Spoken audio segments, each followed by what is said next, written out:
অনুচ্ছেদ ৩৭০ সরানো হয় ২০১৯ সালে, কিন্তু এটি সরানোর সংগ্রাম শুরু হয়েছিল ১৯৪৭ সালে।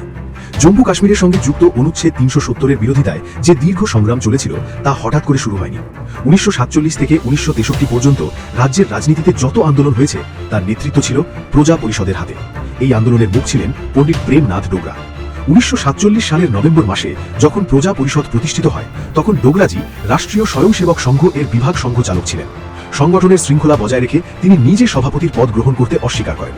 প্রজা পরিষদের উদ্দেশ্য ছিল স্পষ্ট: ভারতের সংবিধান জম্মু ও কাশ্মীরেও ঠিক একইভাবে প্রয়োগ করা হোক যা দেশের অন্যান্য রাজ্যেও প্রযোজ্য।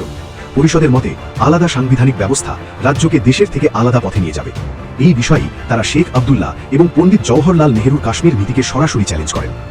অনুচ্ছেদ ৩৭০-এর বিধান এবং রাজ্যের বিশেষ ব্যবস্থাকে কেন্দ্র করে আন্দোলন দিন দিন বাড়তে থাকে। ১৯৫০ সালের মধ্যে ডোগরাজি নিজেই সংগঠনের নেতৃত্ব গ্রহণ করেন এবং আন্দোলন আরও তীব্র করেন।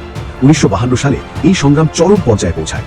তখন একটি স্লোগান সারা দেশে ধ্বনিত হয়: এক দেশে দুই নিশান, দুই বিধান, দুই প্রধান চলবে না। এরপর সত্যাগ্রহ শুরু হয়। হাজার হাজার কর্মী রাস্তায় নেমে আসে এবং গ্রেফতারও হন। জেল ভরো আন্দোলন চলাকালীন ডোগরাকে বহুবার আটক করে জেলে পাঠানো হয়। এই সময়ের মধ্যেই শ্যামাপ্রসাদ মুখার্জি পারমিট ব্যবস্থাকে চ্যালেঞ্জ করে জম্মু কাশ্মীরে প্রবেশ করেন। এর ফলে তাকেও গ্রেফতার করা হয় এবং ১৯৫৩ সালে তার আকস্মিক মৃত্যু ঘটে, যা এই আন্দোলনকে জাতীয় স্তরে পৌঁছে দেয়। তার মৃত্যুর পর ডোগরাজিকে ভারতীয় জনসংঘের জাতীয় সভাপতি নির্বাচিত করা হয় এবং তিনি প্রায় ১ বছর এই দায়িত্ব পালন করেন। ১৯৬৩ সালে একই আদর্শ ও নীতিগত দৃষ্টিভঙ্গির কারণে প্রজা পরিষদ ভারতীয় জনসংঘে বিলীন হয়ে যায়। ১৯৭২ সালে পণ্ডিত প্রেমনাথ ডোগরাজির মৃত্যু হয়, কিন্তু যে চিন্তাধারা বেঁচে ছিল তা হল এক দেশ, এক সংবিধান। সময় বদলেছে, দশক পেরিয়েছে, কিন্তু এই দাবি জাতীয় রাজনীতির কেন্দ্রে থেকেই গেছে।